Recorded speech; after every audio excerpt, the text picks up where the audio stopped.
ไม่อาจเทียบเท่าเข้ามาชมเ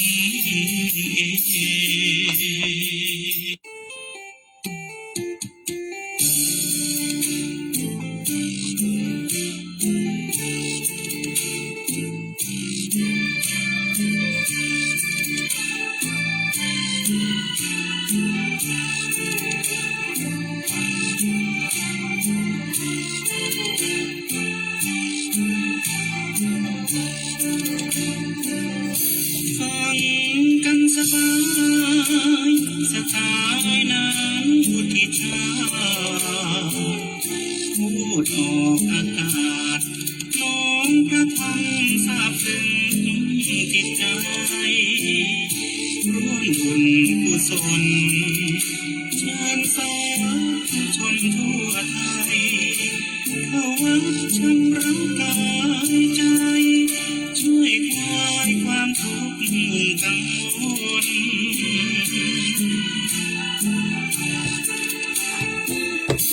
วัดอินทคินเรื่องลือองค์หลวงพ่อขาวก่อนเคยรุกรานว่างเปล่ามาหลายช่วงอายุคนเจ้าคุณพระเทพร่วมใจกับสาธุชนสร้างเสริมวัดใหม่นายนเชิญชวนมวลชาวศรัทธาอยู่สะดือเมืองคายรุ่งเรืองกลางเวียงเชียงใหม่พระเจ้ามังรายทรงสร้างไว้เพื่อศาสนาได้สืบดำรงคงไว้ผู้เมืองล้านนา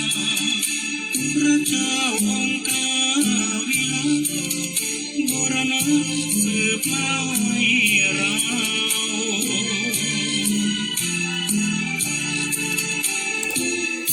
ฟังพระมหาดอกเตอร์อาทิตย์สอนธรรมผู้ฟังทางบ้านน้อมนำช่วยคลายหายความตรงเศร้าถ้ามีโอกาสมากราบองค์หลวงพ่อขาวขอพรคุ้มไทยให้เราอยู่ใต้ร่มเงาโพธิญา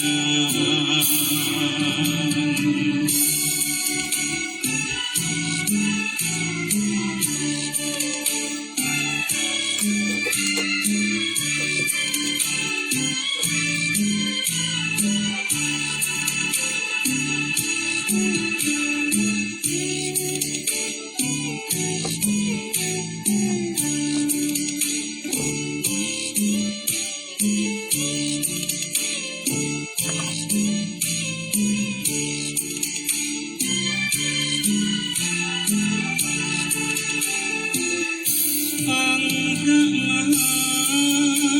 ดอกเตอร์อาทิตย์สอนธรรมผู้ฟังทางบ้านน้อมนำช่วยคลายหายความตรงเศร้าถ้ามีโอกาสมากราบองค์หลวงพ่อขาวขอพรคุ้มไทยให้เราอยู่ใต้ร่มเงาโพธิญา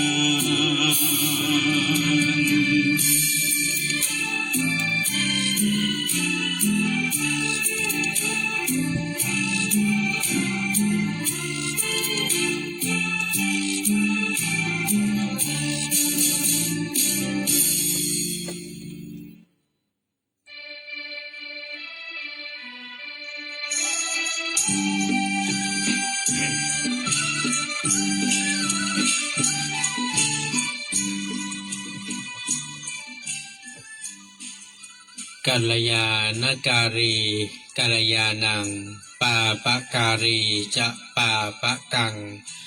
บุคคลหมั่นเพื่อเช่นไรย่อมได้รับผลเช่นนั้นผู้ทำกรรมดีย่อมได้รับผลดีผู้ทำกรรมชั่ว ย่อมได้รับผลชั่วตอบแทน ขอความสุขสวัสดีจงบังเกิดมีแก่ท่านผู้ฟังแฟนรายการฟังสบายสไตล์วุฒิชาติทางคลื่นสถานีวิทยุท้องถิ่นจังหวัดเชียงใหม่คลื่นพระพุทธศาสนาและจริยธรรม FM 96.0 เมกะเฮิรตซ์อุปถัมภ์โดยมูลนิธิพระบรมธาตุดอยสุเทพมีพระเดชพระคุณหลวงพ่อพระธรรมเสนาบดีเจ้าอาวาสวัดพระบรมธาตุดอยสุเทพเจ้าคณะภาค7เชียงใหม่ลำพูนแม่ฮ่องสอนคือการอุปถัมภ์รายการทุกรายการทางคลื่นสถานีวิทยุ FM 96ขอบพระคุณท่านผู้อำนวยการคณะกรรมการบริหารเจ้าหน้าที่ควบคุมห้องส่งวัดพระธาตุดอยสุเทพท่านอาจารย์พระมหาประสิทธิ์ประสาธิโกขอบพระคุณท่านพระครูเจ้าอาวาสวัดหนองกายเจ้าหน้าที่ควบคุมห้องส่งวัดหนองกายทั้งคฤหัสถ์และบรรพชิตที่ได้ก็เชื่อมสัญญาณ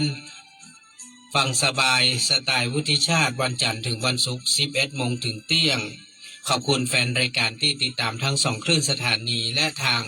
Facebook ไลฟ์สดในขณะนี้เวลานี้อนุโมทนาขอบคุณกับคุณแม่ส้มกรแสงคุณปุญญนุชพันชัยท่านประสันโนภิกขุนะท่านพระครูใบดีกาประเสริฐประสันโนนะครับที่เข้ามาติดตามยื้อฮื้อกำลังใจกับพี่นาฏในขณะนี้เวลานี้ก็ก่อนอื่นก็ขอเรียนแจ้งฮื้อกับญาติธรรมท่านผู้ใจบุญทั้งหลายพี่นาฏได้บอกท่านแล้วเน้อว่าวันนี้ถึงเที่ยงวันนะครับเราจะรับบุญเรื่องของการตานเตียนภาษาที่วัดเจ็ดลินนะซึ่งพี่นันเองก็ได้รับมอบหมายจากพระเดชพระคุณหลวงพ่อพระธรรมเสนาบดีบอกว่าขอได้เมตตาต่อวัดเจ็ดลินนะโดยญาติธรรมขึ้น96ของเฮาก็คืองานวุฒิชาติไปเป็นเป็นเป็นประธานนำเตียนภาษาผ้าอาบน้ำฝนยุกยาเภสัชร่มแล้วก็ข้าวสารอาหารแห้งของกินของตาลกับน้ำกับไฟเมตตาไปตาลที่วัดเจ็ดลินเป็นวัดที่9นะคือเป็นบุญเป็นกุศลกับพ่อแม่ศรัทธาญาติธรรมทุกท่านพี่นันเองก็ได้รับเมตตาแนะนำมาจากหลวงพ่อดอยสุเทพก็เลยได้จัดบุญ3วันเนาะเฮาได้บอกบุญ3วันเนาะก็ตั้งแต่วันจันทร์อังคารวันนี้วันพุธเนาะ3วันเท่านั้นนะครับที่เฮาจะได้ร่วมแรงร่วมใจร่วมบุญกุศลด้วยกันพี่นันเองก็ต้องกราบขอบพระคุณนะครับท่านที่ได้เริ่มแรกคือนะครับก็คือทางคุณแม่พิกุลรักเรานะได้เมตตานะครับเมตตาตั้งต้นตั้งเก้าแม่บอกว่าแม่ขอตั้งต้นให้500 บาทนะจากนั้นก็ได้หาเจ้าภาพร่วมบุญด้วยกันก็ขออนุโมทนาขอบคุณกับทางท่านผู้ใหญ่ใจบุญนะบอกว่าจะเป็นทางคุณปี้ประภัสสรคุณดิเรกภาติกุลศิลาพร้อมด้วยครอบครัวนะก็ได้เมตตาแล้วก็กับขอบพระคุณทางคุณย่าปราณีประดิษฐ์สุวรรณร้านดำรงกัดหลวงพร้อมลูกหลานเหลนนะครับก็เมตตาร่วมบุญนอกจากนั้นก็ขอบพระคุณนะครับในส่วนของร้านร่มใบบุญเนาะร่มใบบุญเนาะสังฆทานตลาดต้นพยอมสุมาเถอะร้านร่มใบบุญร่มใบบุญสังฆทานตลาดประตูเจียงใหม่สุมาเนอะร้านร่มใบบุญสังฆทานประตูเจียงใหม่ก็เมตตาร่วมบุญกับพี่นานแต่ว่านี้ได้ปะกับเจ้าของร้านลูกบ่าวเจ้าของร้านนะท่านก็เมตตาบอกโอ้ยผมติดตามฟังรายการ ของท่านอาจารย์วุฒิชาติมาตลอดเนออนุโมทนาบุญกับทุกๆบุญเนอที่อาจารย์วุฒิชาติปาญาติธรรมไปทำบุญที่หั่นที่นี่เนี่ยแล้วก็ได้มาเสาะมาหาครัวกินครัวตาลที่ร้านก็ปรับปลื้มใจนะทางร้านร่วมใบบุญขอร่วมบุญด้วยนะครับเนี่ยสาธุอนุโมทนากับเจ้าของร้านนะเท่าแก่เนอะร้านร่วมใบบุญสังฆทานประตูเชียงใหม่เนอะที่ได้ร่วมบุญมากับทางขึ้นสถานี96ของเฮาเปิ้นว่าสมัยเมื่อท่านอาจารย์พระมหาวิษณุมีชีวิตอยู่เนี่ยโอ้ยเปิ้นจะมาซื้อของซื้อครัวตาลนี่นะที่ร้านผมเนี่ยตลอดเลยท่านทำบุญนักเปิดปลาไปที่หั่นที่นี่ไปกินไปตาลก็เลยนึกถึงท่านพอได้ยินว่าโอ้อาจารย์วุฒิชาติจะไปตาลกับญาติธรรมญาติโยมขึ้น96ที่วัดเจ็ดลินก็เลยขอร่วมบุญตัวนะครับเนอะสาธุอนุโมทนาเนอะเฮียเนอะพี่ป้อเราเจ้าของร้านนี่นะขอบคุณคุณพี่กัญญาจานะคุณอะไรอย่างก็สมสมจิตคุณพี่สมจิตเมื่อมีทุกข์อย่าลืมธรรมะมหาจันทร์เข้ามายื้อให้กำลังใจในขณะนี้เวลานี้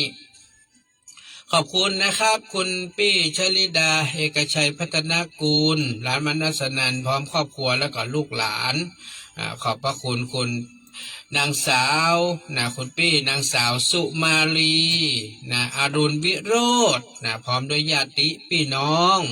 ขอบคุณแม่ประภัยเมืองดีพร้อมลูกหลานแม่จันเพนในพยุงทรัพย์ใจคำนางสาวพิมนาราใจสุรชัย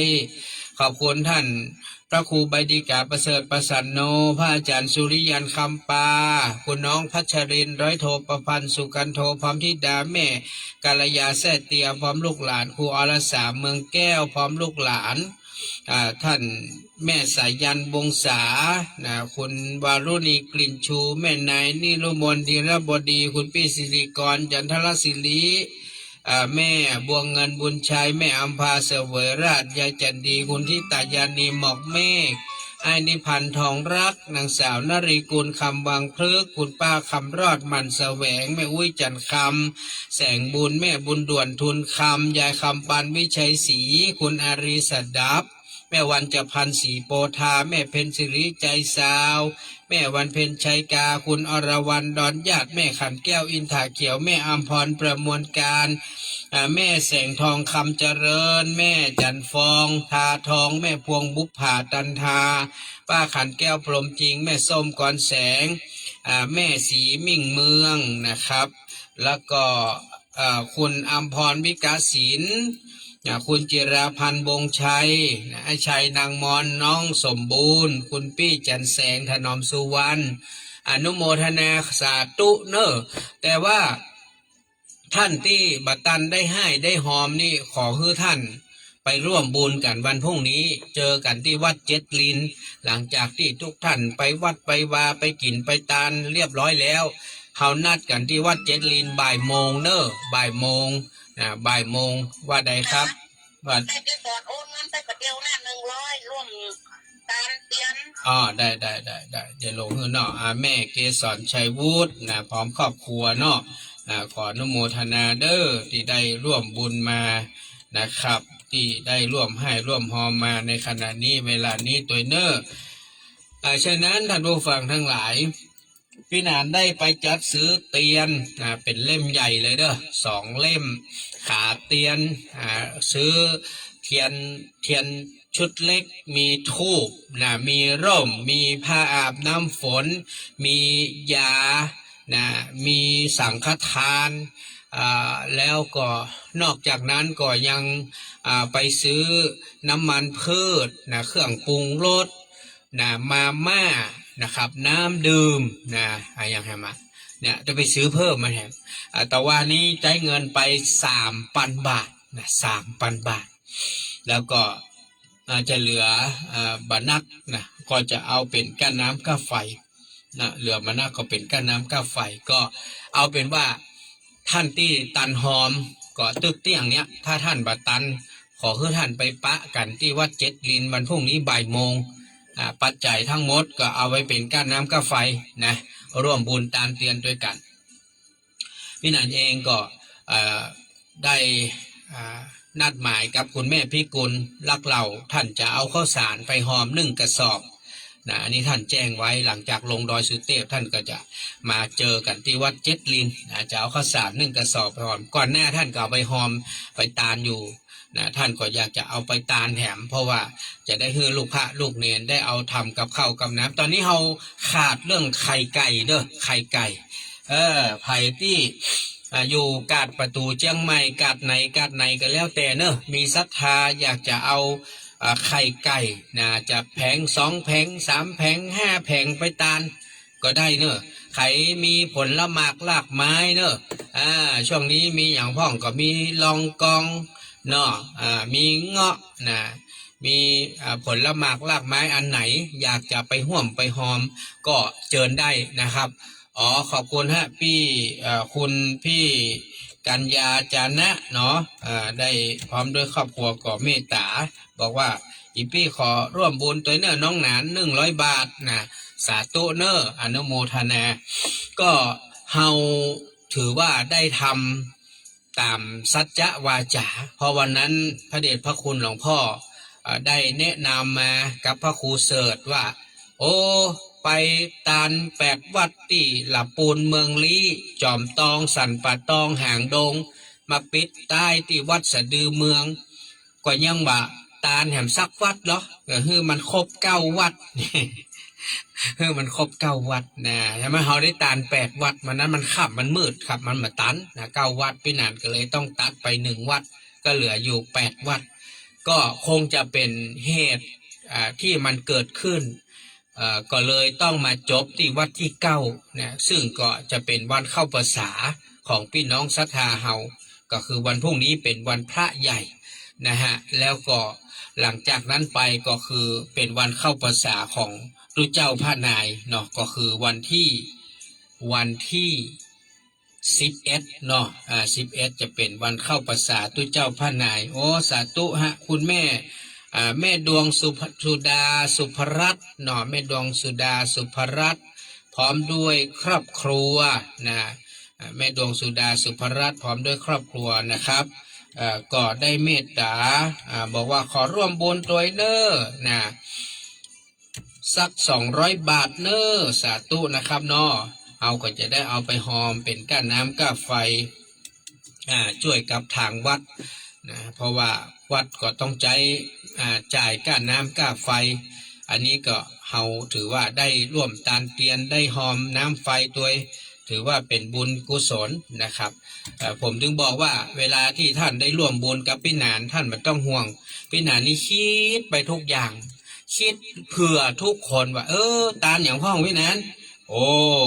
ตาลเตียนภาษาเล่มใหญ่2 เล่มนะมีขาเตียนพร้อมมีเตียนชุดน้อยมีธูปนะมีผ้าอาบน้ำฝนมีร่มมียานะมีมีปัจจัยน้ำไฟมีเรื่องของข้าวสารอาหารแห้งนะเห็นไหม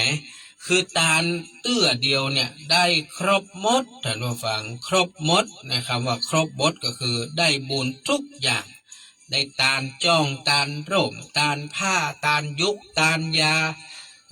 สปะสเปดเนี่ยอันนี้เป็นห้องว่าอย่างเป็นห้องว่าท่านทั้งหลายนี้เป็นผู้มีบุญเราสาธุอนุโมทนาเนอคุณพี่สัญญา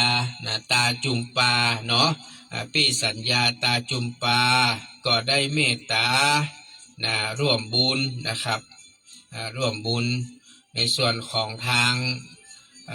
การให้หอมเพิ่มเติมมาพี่สัญญาตาจุมปาเนาะพร้อมกับครอบครัวพี่เนาะสัญญาตาจุมปาท่านต้องโอนให้เสร็จก่อนเที่ยงเนอะตามกฎกติกามารยาทพี่นานตึงตั้งไว้แล้วว่าจะหับตึกเตี้ยง หมายความว่าท่านที่รับบุญท่านต้องพร้อมโอนนะถ้าท่านบ่พร้อมโอนก็คงต้องให้ท่านเดินทางมาตามด้วยตัวท่านเองเนอะผมถือว่าผมทำตามกติกาเพราะผมต้องพิมพ์ชื่อท่านใส่เข้าไปในโพยเนี่ย โพยที่เขากินเขาตาลเนี่ยเขาจะเอาชื่อท่านใส่ไปด้วยกันหมดเลยนะฉะนั้นจึงเป็นเหตุเป็นผลว่าอย่างต้องฮับตึกเตี้ยงนี่ตึกเตี้ยงเพราะเดี๋ยวพี่นันจะปริ้นแล้วนะพอเตี้ยงปุ๊บจบรายการนี่ปริ้นเลยตอนนี้มันพิมพ์แล้วหรอรออย่างเดียวคลิกปุ๊บมันปริ้นชื่อออกมาเลยเฮาก็จะเอาไปแปะเนี่ยเขากินของตาลหมู่เฮาเนี่ยมันจบมันสบายใจแล้วก็วันพรุ่งนี้ก็ไปกินไปตาลด้วยกันเจอกันบ่ายโมงนะที่วัดเจ็ดลินท่านเจ้าอาวาสเปิ้นบอกว่า เปิ้นจะลงโบสถ์เตี้ยงเกิงน่าจะเสร็จประมาณบ่ายโมงเกิงเต็มที่บ่เกิน2 โมงเขาจะได้ตาลละนะฉะนั้นบุญนี้ถือว่าเป็นบุญด่วนนะบุญด่วนและเป็นบุญใหญ่ที่พระเดชพระคุณหลวงพ่อพระธรรมเสนาบดีท่านเมตตาได้ชี้แนะบอกกล่าวว่าเอาเหี่ย9 วัดไปนะ8 วัดนี่มันยังบ่ใครเปิงด้วยมันต้องเอา9 วัดนะตู้เสิร์ชเนี่ยไปบอกเพื่อนานเด้อเอาแหมสักวัดมันครบ9 วัดเนี่ยนะอันเนี้ยท่านพระครูเสิร์ชก็เลยโทรมาหาผมนะผมก็เลยต้องซ้อหาอย่างรีบด่วนนะอันนี้เปิ้นฮ้องว่าเป็นบุญด่วนเป็นบุญที่เร่งรีบมากๆเพราะว่ามันจะเข้าพรรษาแล้วเขาจะต้องตานฮื้อเสร็จก่อนวันที่ตู้เจ้าจะเข้าพรรษา ตู้เจ้าเพื่อจะเข้าวันที่11นะ10ไม่เป็นภาษาของศรัทธาญาติโยมหมู่เฮาเนาะไปวัดไปวาแล้วก็รวดเข้าพรรษาโดยเปิดอีแม่เรือนแก้วว่าจะได้ครับ แม่ว่าจะได้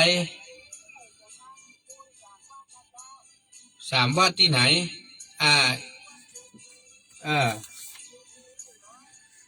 ครับ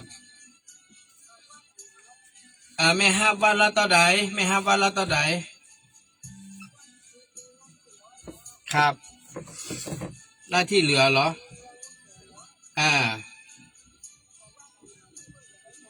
บนดอยบนดอย200แล้วก็เจ็ดลิน100นอเดี๋ยวโอนตันนอโอนตันเลยไหมงแม่เรือนแก้วเลิศล่านอสาธุเนอจ้าอนุโมทนาครับสาธุเนออนุโมทนากับแม่เรือนแก้วเลิศล่าเนาะพร้อมด้วยลูกเต้าเหล่าหลาน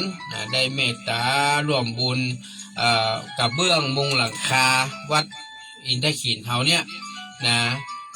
จำนวน200 บาทเอาไปทำบุญผ้าป่าของทุน200แล้วก็หอมเจ็ดลิน100เนาะแม่เนาะว่าได้ครับจะไม่โอนไปแต่ว่าเอาเข้าวันเสียนนะลูกเจ้าใดก็แม่101ได้ได้สาธุครับแม่ขอบพระคุณเนอครับสาธุครับขอบคุณแม่จันสมท่านามแสงบ้านดอยสุเทพเนอนะครับได้โอนเงินทำบุญตานเตียนวัดที่9เนาะแม่เนาะกับวัดเจ็ดลินของเฮาก็จะเป็นปัจจัยนะหอมกับน้ำกับไฟนะอันนี้ก็ต้องขออนุโมทนากับทุกท่านดังนั้นวันที่วันที่10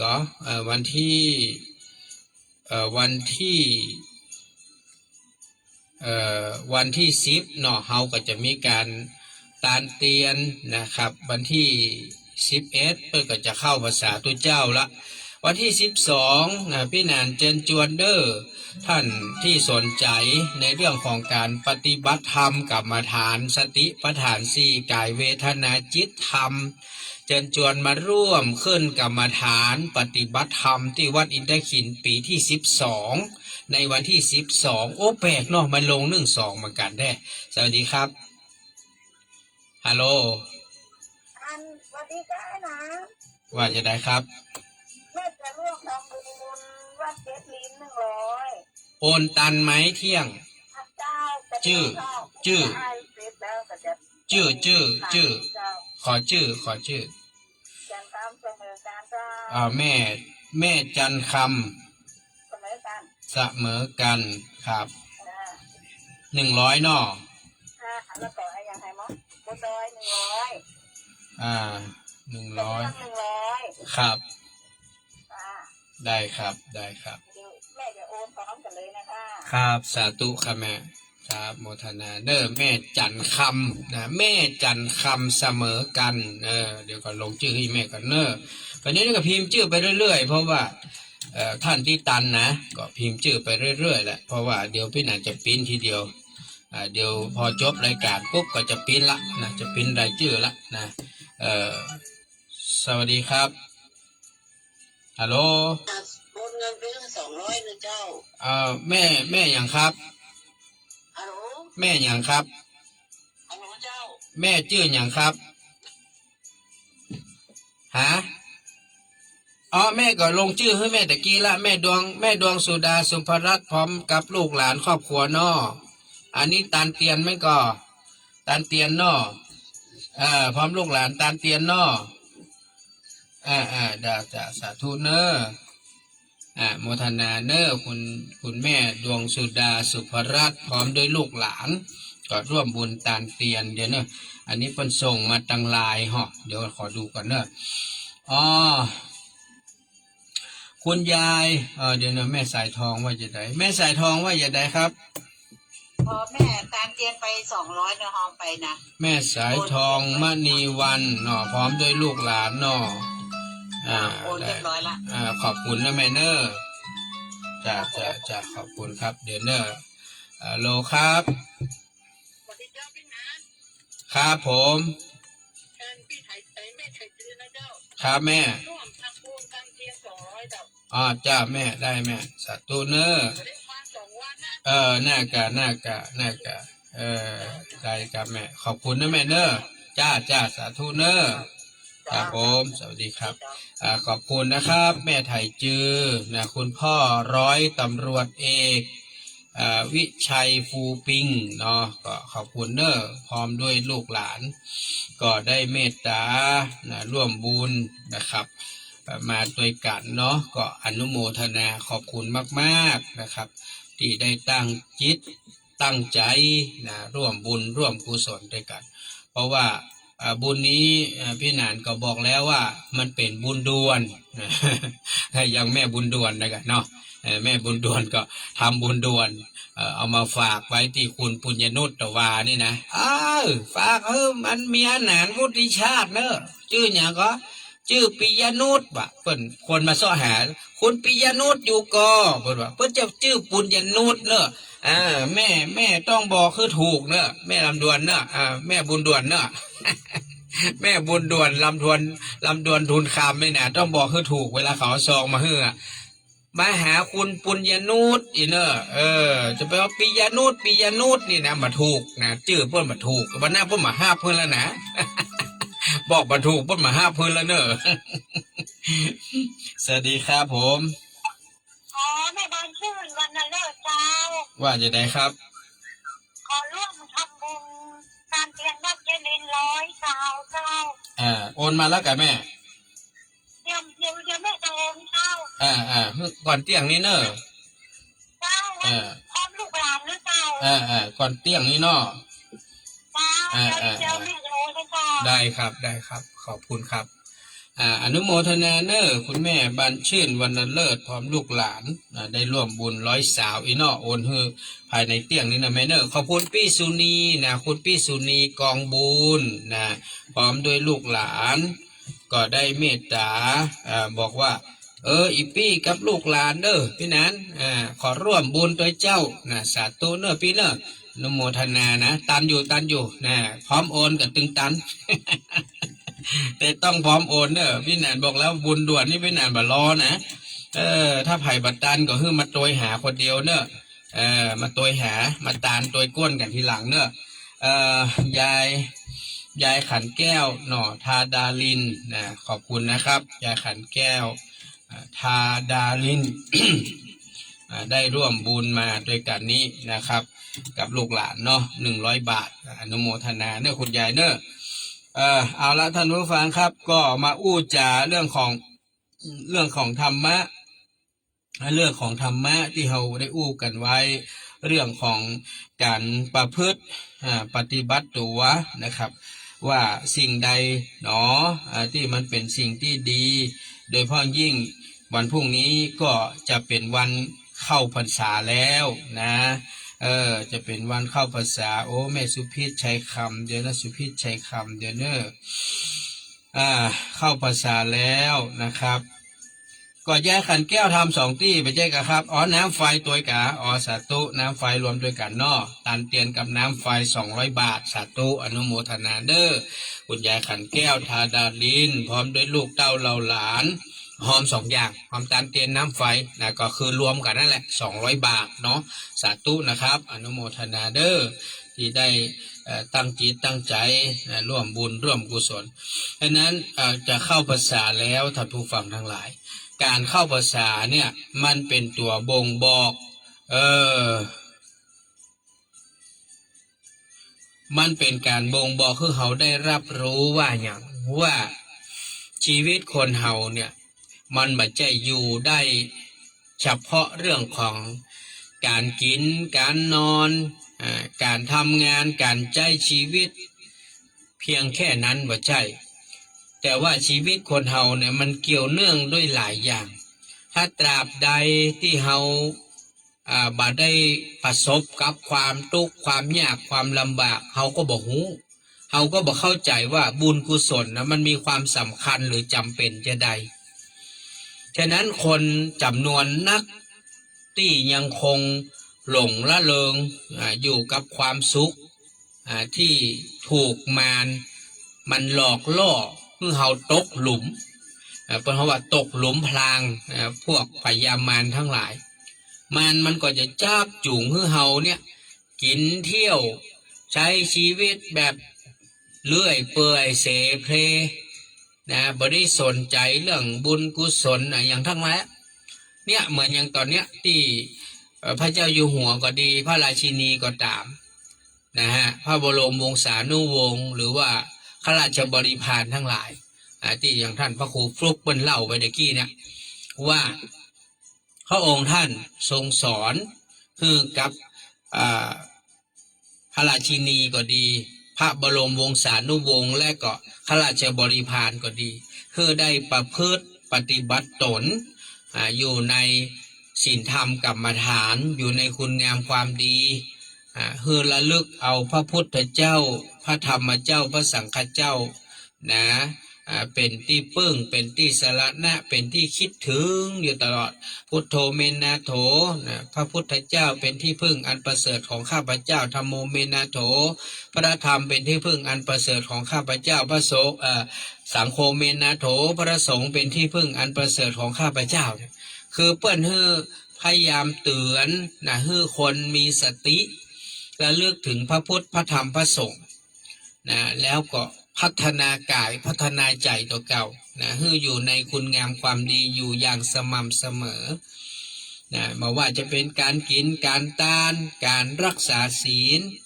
การสวดมนต์และนึกถึงพระพุทธพระธรรมพระสงฆ์ก็ดีคิดถึงเรื่องของไตรลักษณ์ก็ดีอย่างก็ดีต่างๆเหล่านี้ก็เป็นการบอกเป็นการเตือนเป็นการสอนศรัทธาสาธุชนทั้งหลายคืออยู่ใน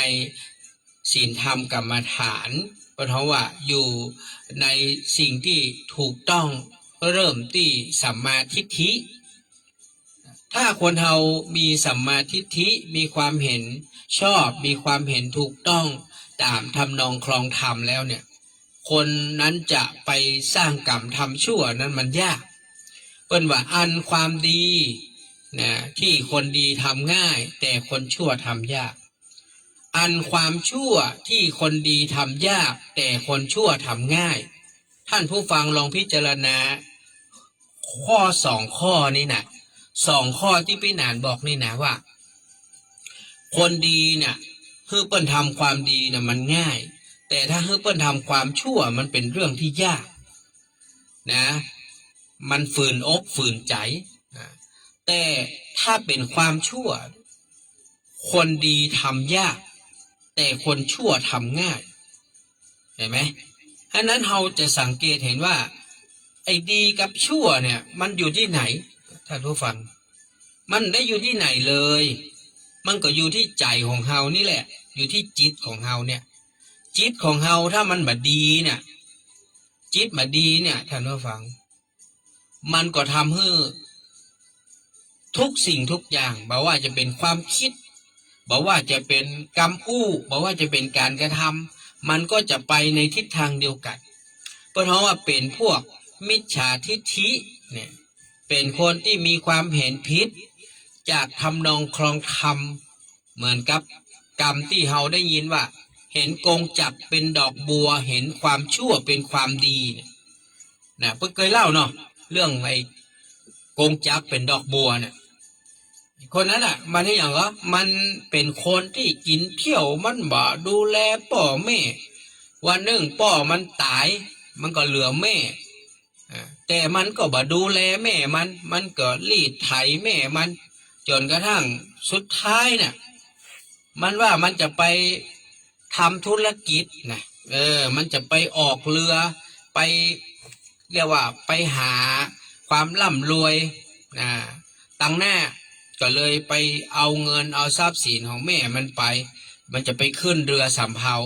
แม่มันก็ห้ามแล้วห้ามแถมว่าก็บอกฟังมันยูแม่มันแม่มันล้มมันเจ้าให้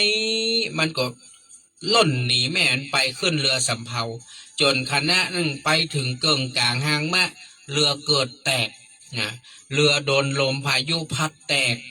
กระจัดกระจายกันไปคนละที่ละต่างมันลอยไปหาเกาะมันไปติดเกาะ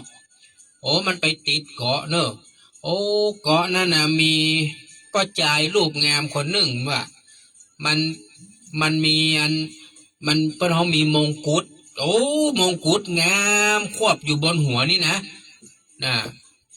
ข้าจริงแล้วไอ้ที่หันเป็นมงกุฎนั่นน่ะมาใจเพิ่นว่าเพราะใจคนนั้นน่ะกับเราไม่ยิงที่อยู่ลอยล้อมเยอะแยะมากมายสวยๆงามๆมันคือสิ่งที่หลอกลวงมันคือภาพลวงตา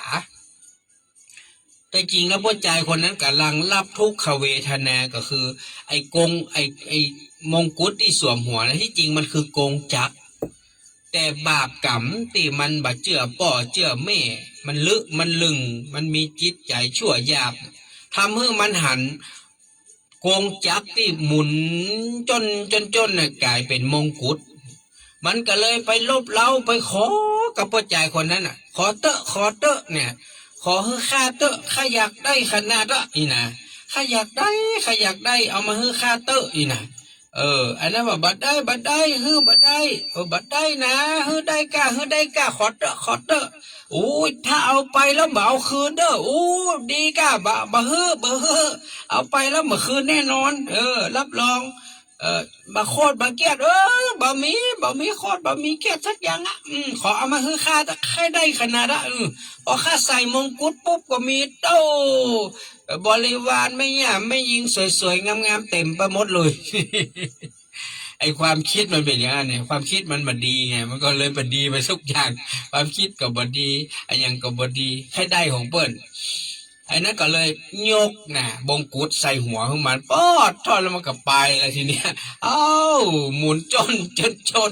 ทำให้มันเจ็บหัวปวดหัวอยู่ตลอดเวลาเป็นกรรมเป็นเวรบ่มีความสุขเลยท่านผู้ฟังเห็นไหมเห็นกงจักรเป็นดอกบัวเห็นความชั่วเป็นความดีคนเฮาเนี่ยสุดท้ายสุดแล้วเนี่ยไอ้อย่างที่มันเป็นความชั่ว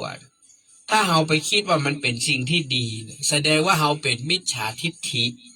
มีความเห็นผิดจากทำนองคลองธรรมไอ้ยังก็ตามตอนเนี้ยที่เฮาเห็นข่าวออกมากมายจะข่าวสีกากอจะข่าวตุพะข่าวไอ้ยังกระจ่างที่มันเกิดขึ้นตอนนี้นะมันขึ้นกับอย่างมันขึ้นกับการกระทำของตัวบุคคลเฮาบัดโตดพระบัดโตดไผ่มันโตดใจตัวเก่าถ้าใจเฮานี่นะมันบ่สามารถหักห้ามกิเลส ความรักความโลภความโกรธความหลงได้เนี่ยบอกว่าท่านจะอยู่ในมาว่าท่านจะอยู่ในเพิ่นเขาว่าสถานภาพใดก็แล้วแต่อย่างตู้เจ้าเนี่ยจะมียศมีตำแหน่งชั้นไหนก็แล้วแต่เปิ้นก็เป็นสมมุติสงฆ์คำว่าสมมุติสงฆ์ก็คือเป็นพระสงฆ์ด้วยการสมมุติขึ้นมานะนุ่งเหลืองห่มเหลืองอยู่ใต้ร่มกาสาวพัสแต่การที่เปิ้นจะเป็นพระที่สมบูรณ์ได้นั้นก็อยู่ที่การประพฤติปฏิบัติของเปิ้นนะถ้าเปิ้นประพฤติปฏิบัติดีประพฤติดีปฏิบัติชอบเปิ้นก็เป็นเนื้อนาบุญเปิ้นก็เป็นพระที่ประเสริฐเพราะเปิ้นมีศีลสูงกว่าเฮามีคุณธรรมมีศีลธรรมมีคุณธรรมสูงกว่าเฮาเฮาก็สามารถกลับไหว้ปูจาทำบุญกินทานฟังน้ำธรรมคำสอนของเปิ้นแล้วเอามาประพฤติปฏิบัติเพื่อเขาลุเข้าถึงคุณงามความดีเปิ้นกับยกจิตยกใจพัฒนาขึ้นไปจนเป็นอริยบุคคลเป็นพระโสดาสกิทาคาอนาคาอรหันต์เข้าสู่นิพพานตามรอยองค์พระสัมมาสัมพุทธเจ้าก็เหมือนอย่างที่เปิ้นเล่าเนี่ยวันพรุ่งนี้วันอาสาฬหบูชาเป็นวันอย่างเป็นวันที่มีพระรัตนตรัยครบนะเป็นครั้งแรกก็คือเป็นวันที่เกิดพระสงฆ์พระพุทธองค์เนี่ยทรงตรัสรู้อนุตตรสัมมาสัมโพธิญาณเป็นพระพุทธเจ้านะครับแล้วในวันวิสาขบูชาจากนั้นพระองค์ก็เสวยวิมุตติสุขอยู่เป็นเวลา49วันท่านผู้ฟังจำให้ดีนะ7 สัปดาห์พระองค์เนี่ยทรงเสวยวิมุตติสุขเพียงแค่7 สัปดาห์หลังจากที่ตรัสรู้ซึ่งจริงๆแล้วตั้งแต่พระองค์เกิดมาลืมตาดูโลกเป็นมนุษย์ขึ้นมาเนี่ยออกบวชตั้งแต่อายุเท่าไหร่อายุ29ทรงตรัสรู้อนุตตรสัมมาสัมโพธิญาณเนี่ยในวันวิสาขบูชาตอนพระชนมายุได้35 ปี35 ปีไปลบ29พระองค์ทรงบำเพ็ญเพียรอยู่ถึง6 ปีด้วยกันหลังจากที่ตรัสรู้แล้วเนี่ยพระองค์เสวยสุขอยู่แค่49 วัน49 วันก็คือถ้าหาว่าเดือนมี30 วันก็คือเดือนกับแผม19 วันเนี่ยพระองค์มีเวลาอยู่กับความสุขที่ได้ตรัสรู้เพียงแค่49 วันหรือว่า7 สัปดาห์หลังจากนั้นก็ทรงระลึกนึกถึงบุคคลที่พระองค์จะทรงสอนธรรมแสดงธรรมอาจารย์ทั้งสองของพระองค์ท่านนะก็บ่สามารถสอนได้เพราะว่าเปิ้นไปเป็นพรหมบุญนะไปเป็นพรหมนะแล้วก่อนระลึกนึกถึงไขปัญจวัคคีย์ทั้ง5ก็คือโกณฑัญญวัปปะพัทธิยมหานามะอัสสชิซึ่งได้ออกบวชติดตามดูแลพระองค์ตั้งแต่พระองค์ออกบวชใหม่ๆแต่บุคคลทั้ง5ก็ได้ละทิ้งพระองค์ไปเพราะว่าตอนนั้นอดข้าวอดน้ำคนฮ้องว่าอัตตกิลมัฏฐานุโยคคือทำทุกอย่างบำเพ็ญเพียรทุกอย่างกั้นลมหายใจอัศสาสะปัสสาสะโน่นนี่นั่นบักกินข้าวกินน้ำทรมานตัวเก่าด้วยทุกวิถีทางแต่ก็บ่ใช่ทางที่จะทำให้พระองค์นั้นทรงสำเร็จอนุตตรสัมมาสัมโพธิญาณพระองค์จึงได้กราบปิกมาเสวยพระกยาหารเพื่อให้ได้มีบ่ามีแหงที่จะบำเพ็ญเพียรทางจิตนั่นแหละก็เลยเป็นที่มาของนางสุชาดาที่ได้นำข้าวมัทธุปายาตไปถวายไหมฮะข้าวมัทธุปายาต49 ก้อนไหมก่อนใส่ถาดทองคำฮะนำไปถวายพระองค์ที่ใต้ต้นพระศรีมหาโพธิ์นั่นแหละเนาะก็คิดว่าเป็นเทวดาหอมของยองแข่งแย่งอยู่ที่ต้นไม้นะเพราะผมมีไข่ดูแลท่านแล้วนี่ทั้ง5 คนกันหนีกันไปอยู่ที่ป่าอิสิปตนะมฤคทายวันแขวงเมืองพาราณสีแล้วว่าใดครับอันนี้ไผ่ครับ อาจารย์สาธุครับฉะนั้นก็ทั้งหมดเนี่ยก็ได้มีการเปิ้นเฮาว่าหนีละพระองค์ท่านไปหมดแล้วนะฉะนั้นพระองค์ก็อยู่เพียงลำพังเห็นไหมทำไมนางสุชาดาจึงได้นำเข้ามัทุปายาต49ท่อนที่ใส่ถาดทองคำมาถวายเพราะตอนที่นางแต่งงานใหม่ๆนะนางก็มาขอกับลูกคเทวดาต้นไม้ใหญ่นี้เพราะอย่าลืมว่าต้นไม้เนี่ยมันเกิดมาพร้อมพุทธเจ้าเฮาพุทธเจ้าเกิดมาอายุเท่าใดต้นไม้นี้ก็อายุเท่าพุทธเจ้าเพราะเกิดพร้อมด้วยกันเพราะเขาว่าสหชาติสหชาติเกิดมาพร้อมกันมีตั้ง7อย่างเหมือนกันเนาะ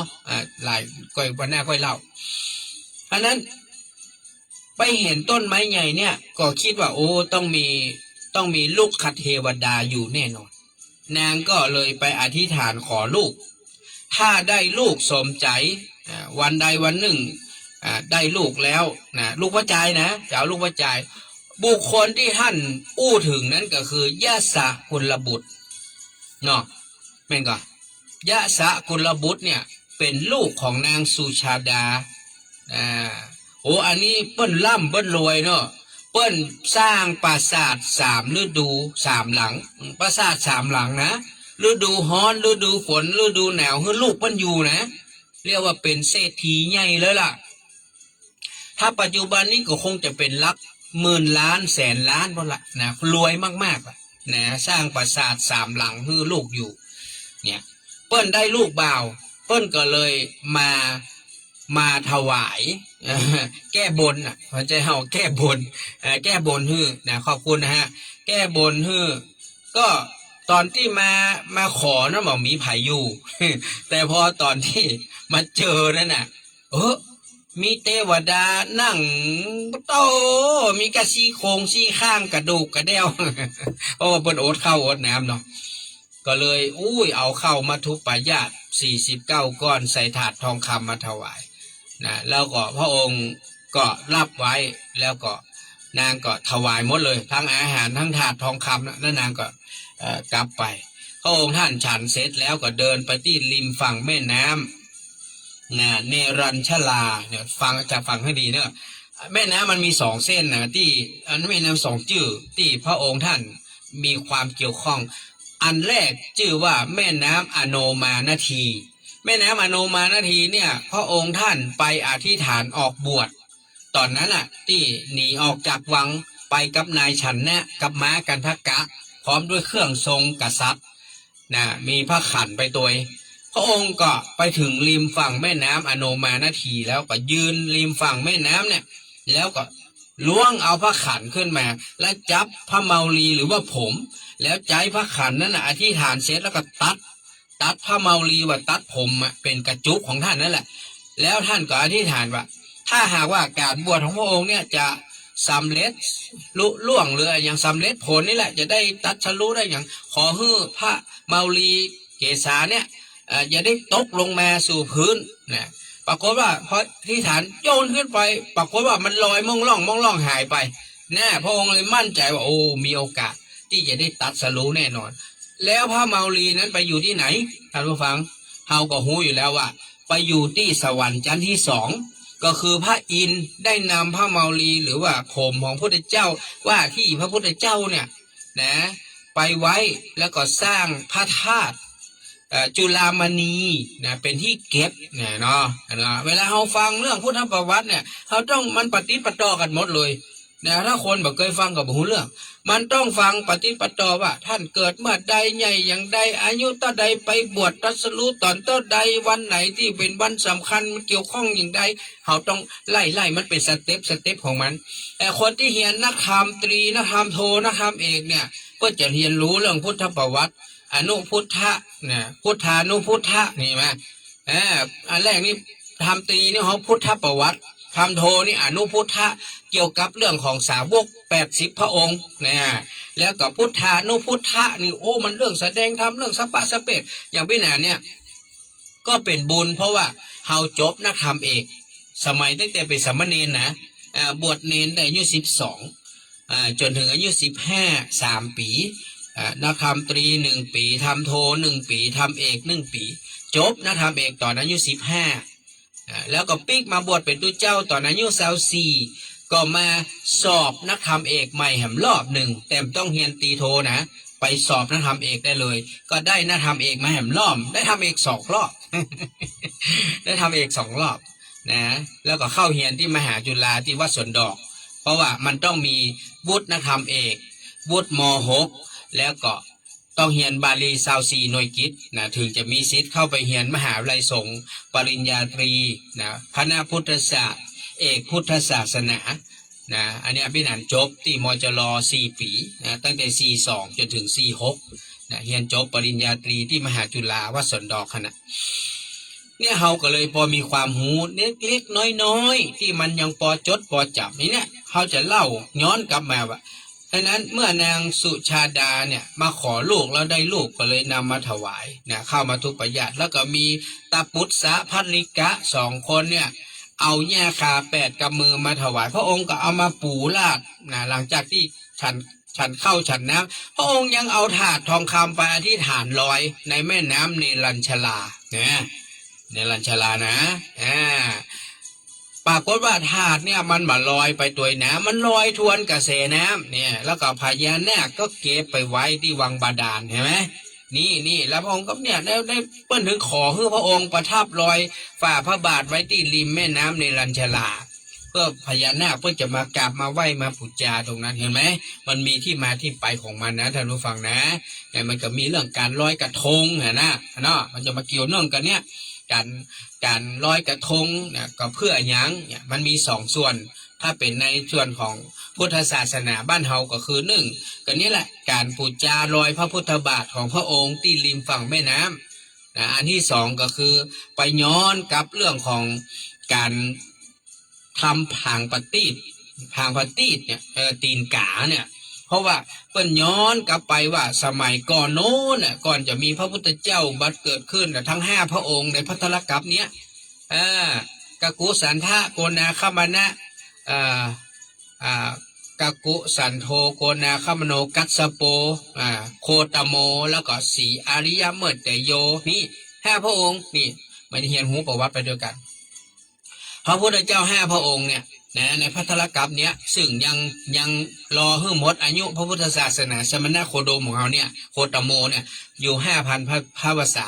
ตอนนี้ได้ 2,500 กว่าปีละนะก็เหลือเวลาประมาณเกินหนึ่งนะหลังจากนั้นพุทธศาสนาก็จะหายไปหลังจากนั้นก็จะมีพระศรีอริยเมตไตรพระองค์ที่5ในพัทธกัปเนี้ยมาเกิดขึ้นเมื่ออายุได้ 80,000 ปีโอ้เหมือนนานขนาดท่านผู้ฟังเนี่ยแต่เพิ่นเกิดเ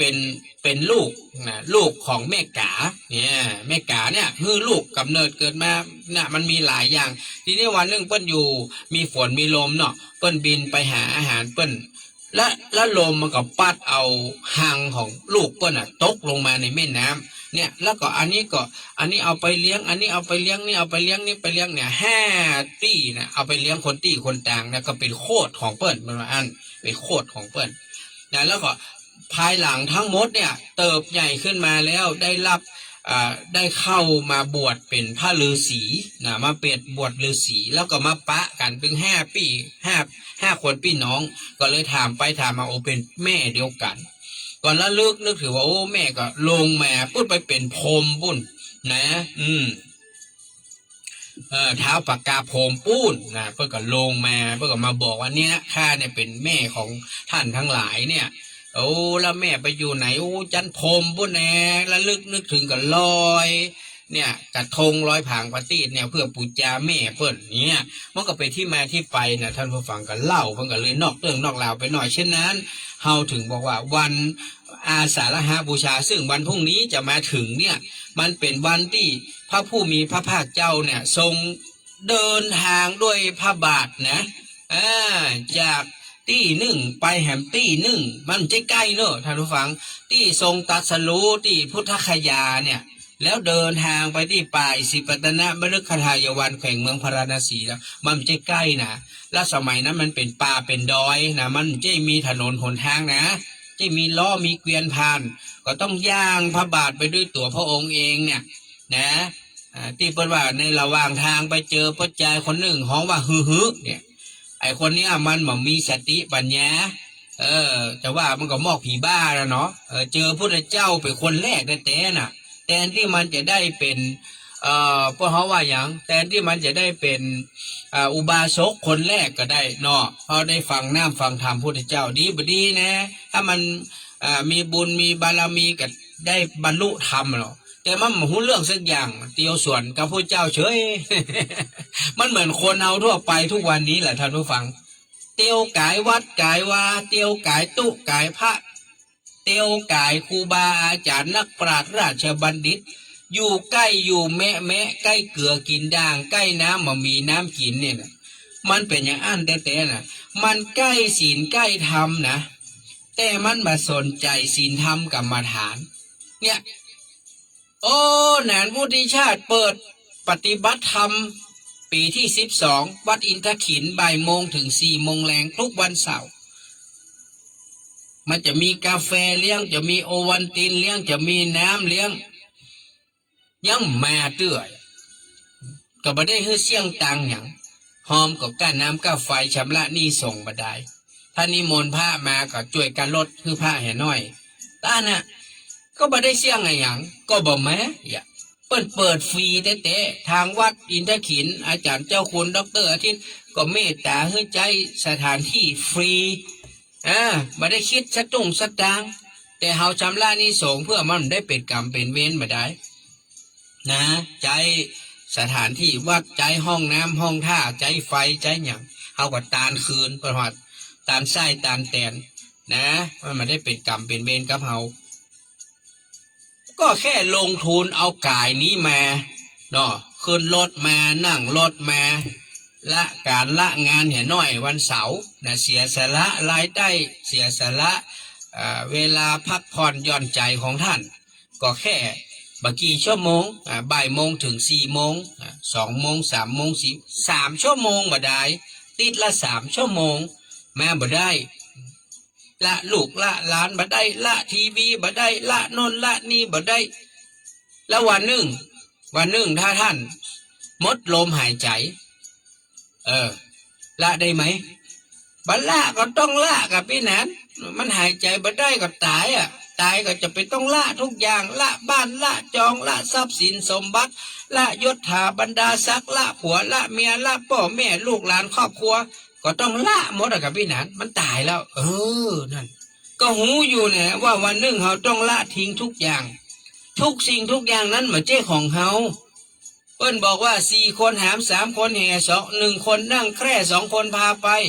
ธาตุดินธาตุน้ำธาตุไฟธาตุลม4 คนหาม3 คนแห่อนิจจังความไม่เที่ยงทุกขังความเป็นทุกข์อนัตตาความไม่ใช่ตัวใช่ตน1 คนนั่งแคร่จิตวิญญาณของเขา2 คนพาไปบุญกับบาปดีกับชั่วเฮาก็หูอยู่ไม่ใช่บ่หูหูเนาะนานวุฒิชาตินี่บ่ได้อย่างสักอย่างบ่ได้ตังสักบาทไม่ใช่ว่าโอ้จัดปฏิบัติธรรมมันได้ตังกะหัว100 200 300กะโอ้10 คน20 คนก็ได้ประหารแล้วเนาะโอ้รวยบุญหานี่นะบ่ได้สักบาทปายปอยได้ขับรถไปหับด้วยเจ้าแหมเสี่ยงน้ำมันคนเดียวนี่วันที่12นะขับรถไปหับด้วยเจ้าเอามาสอนเสร็จแล้วก็ต่อด้วยเจ้าปีกไปส่งแหมเนี่ยเสี่ยงน้ำมันคนเดียวเอารถเครื่องไปก็ได้นะต่อรถโยนไป เอาด้วยเจ้านั่งรถเครื่องไว้ตำรวจจะยับหัวนะกะเนี่ยนานเสี่ยงแค่ตังคนเดียวเติมน้ำมันคนเดียวซ้อกาแฟฮื้อซ้อโอวัลตินฮื้อซ้อน้ำดื่มฮื้อจัดสถานที่ฮื้อ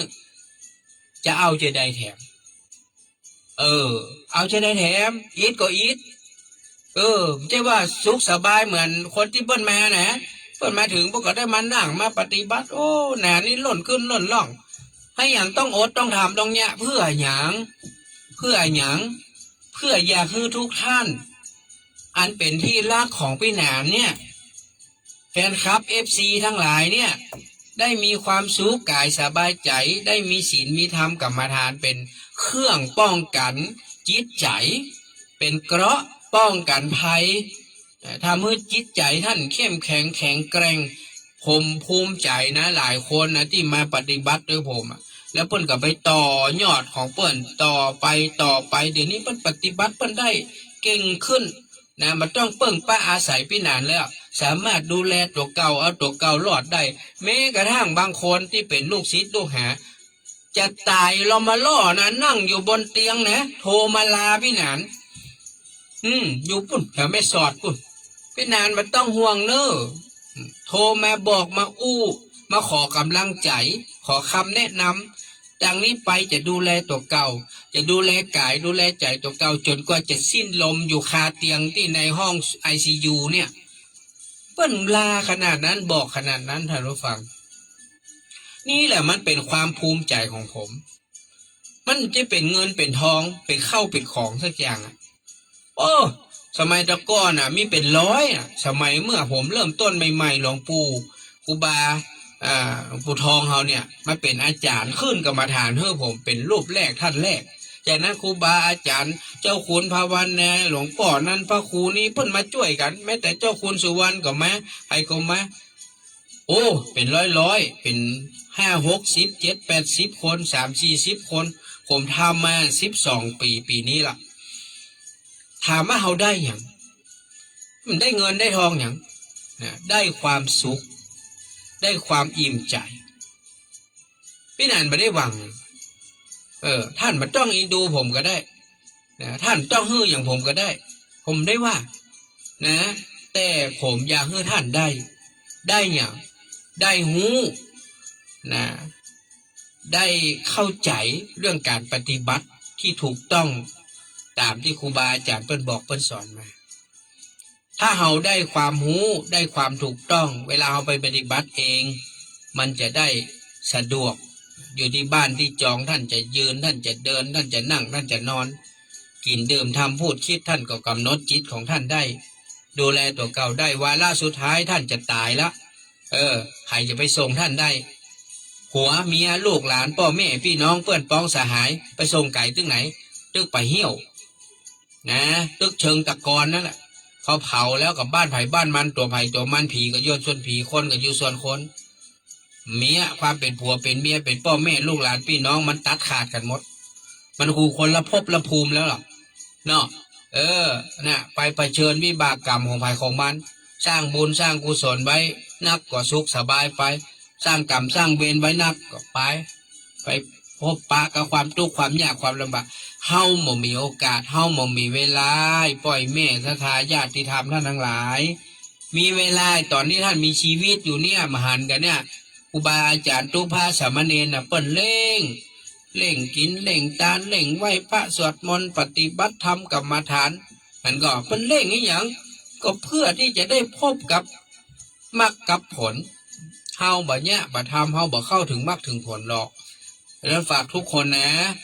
จะไปคิดว่าโอ้พี่แหนนมันได้ประโยชน์ได้เงินได้ทองก้ามันเลยจัดกุปีนะ11 12 ปีนะ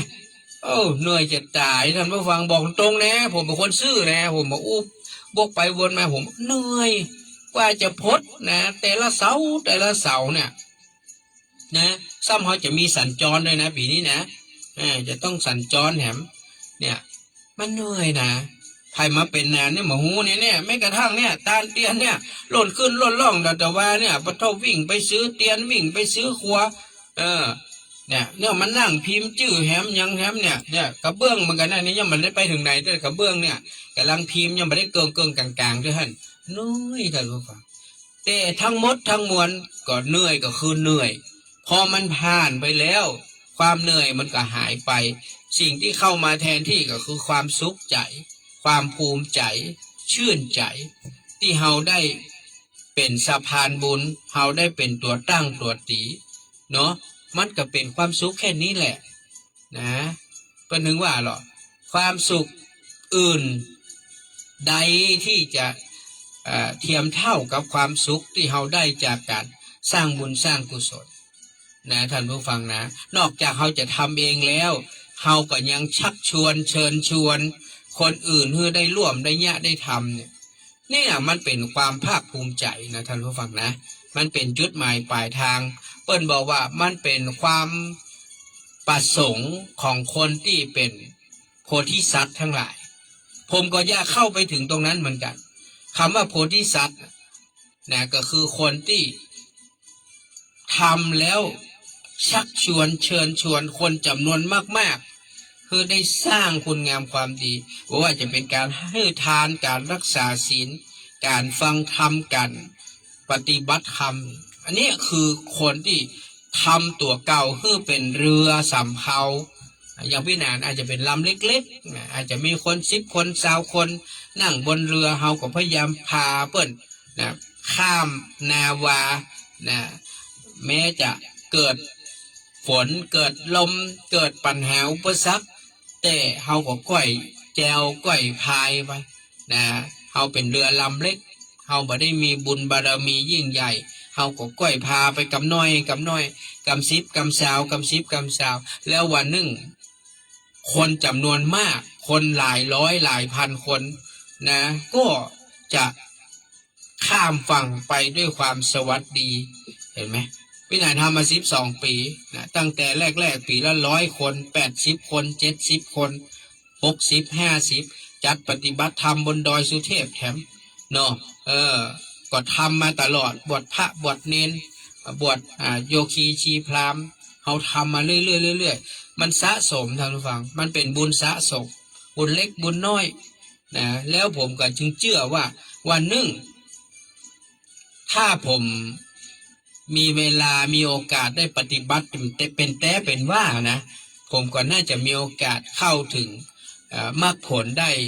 ด้บ่อยเพราะเพิ่นบอกว่าการที่จะเข้าถึงมรรคผลเนี่ยมันต้องมีบุญบารมีสนับสนุนตั้งแต่อดีตชาติมาจนถึงปัจจุบันชาติมันต้องอาศัยการสะสมนะฮะแล้ววันหนึ่งเฮาอาจจะเข้าถึงมรรคผลได้ง่ายเรียกว่าเข้าถึงดวงตาเห็นธรรมได้ง่ายมันเหมือนอย่างอาจารย์ท่านหนึ่งที่เปิ้นสอนเรื่องของการปฏิบัติธรรมกรรมฐานคือกับลูกศิษย์ลูกหามีตึงตุพระสามเณร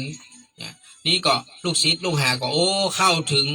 ดวงตาเห็นธรรมเป็นโสดาสกิทาคาอนาคาอรหันต์ไปหลายรูปหลายตนแต่อาจารย์ยังเข้าบ่ถึง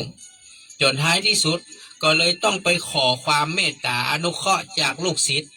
นะซึ่งเป็นตุเป็นเนนเนี่ยว่าขอช่วยนำพาอาจารย์ผู้โง่เขาคนเนี้ยคือเข้าถึงมรรคผลนิพพานเหมือนท่านทั้งหลายตัวเตอะเนี่ยหมู่ลูกศิษย์ที่เป็นลูกเจ้าก็บ่ค่อยกล้าบอกกล้าสอนจนท้ายไปเป็นสามเณรสามเณรนี่เปิ้นได้เข้าถึงอริยบุคคลเพื่อก็มาบอกมาเนี่ยอาจารย์บางเนี้ยบ่ยากเลยอาจารย์เก่งเรื่องศีลธรรมกรรมฐานทุกอย่างละสิ่งที่อาจารย์ขาดอยู่อย่างเดียวก็คืออาจารย์ละเรื่องของอัตตาตัวตนบ่ได้ละความยึดมั่นถือมั่นบ่ได้ยึดมั่นในความรู้ความสามารถสติปัญญาของตัวเก่านี่แหละมันละบ่ได้อาจารย์ก็เข้าถึงดวงตาเห็นธรรมบ่ได้การละอัตตาตัวตนบ่ได้คือเข้าถึงน้ำถึงธรรมยากเปิ้นก็เลยบอกมาเฮ้ยยาใดง่ายๆเลยเนี่ยเตียวลงไปในน้ำนี้อาจารย์เตียวไปเนาะเชื่อผมก็ไปเตียวไปเตียวโอ้ตึกหน้าอกแล้วเด้อไปแหมโอ้เปียงกลางแล้วนะไปแหมโอ้เปียงดังแล้วเด้อไปแหมโอ้มันจะสุดหัวแล้วเด้อไปแหมโอ้ยไปจะดิกน้ำตายมาเกิดได้ว่าความหูเฮาเนี่ยเปิ้นเหมือนตู้พระไตรปิฎกเนี่ยหูหมดนะเรื่องของพระวินัยพระสุตตันตะพระอภิธรรมเรื่องกรรมฐานหูทุกอย่างแต่ยึดติดถือมั่นอัตตาตัวตนบ่ปล่อยบ่ละบ่วางเปิ้นเฮาวางนี่รู้ก็รู้สักว่ารู้แล้วก็วางทุกอย่างลง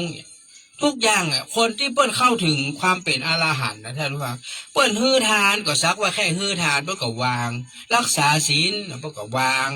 ปฏิบัติธรรมก็มาเปิ้นก็วางทุกอย่างคือวางหมดคือบ่ยึดมั่นถือมั่นเห็นไหมการบ่ยึดมั่นถือมั่นนี่แหละมันจึงทำให้เปิ้นเข้าถึงความหลุดพ้นได้เช่นอย่างพระอานนท์น่ะเนาะจำได้ก่อนหลังจากพระเจ้าปรินิพพานแล้ว3 เดือนพระมหากัสสปะเถระเจ้าเนี่ยพร้อมด้วย อรหันต์จำนวน499นะบวก1ก็คือพระอานนท์นะตอนนั้นพระอานนท์ยังไม่ได้เป็นอรหันต์เด้อนะคือเป็น500รูปจะทำสังฆยนาครั้งที่1หลังจากพระเจ้าปรินิพพานไปแล้ว3 เดือนนะแต่พระอานนท์เนี่ยท่านยังตรัสรู้เด้อไม่ได้เป็นอรหันต์เด้อโอ้ยก็ยิ่งใกล้วันมาท่านก็รีบบำเพ็ญเพียรท่านเรื่อยจนถึงวันพรุ่งนี้เจ้าแล้วเนี่ยนะพรุ่งนี้เช้าเนี่ยนะเพื่อจะไปประชุมจุ่มนุมไปรวบรวมนะรักธรรมคำสอนพุทธเจ้าว่าใดครับอู้มาเลยครับอู้มาเลย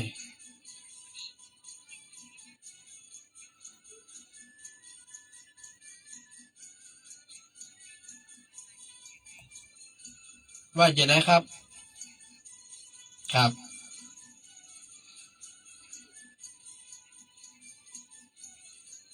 ครับครับยายล้วนว่าจะได้จะทำบุญอย่าง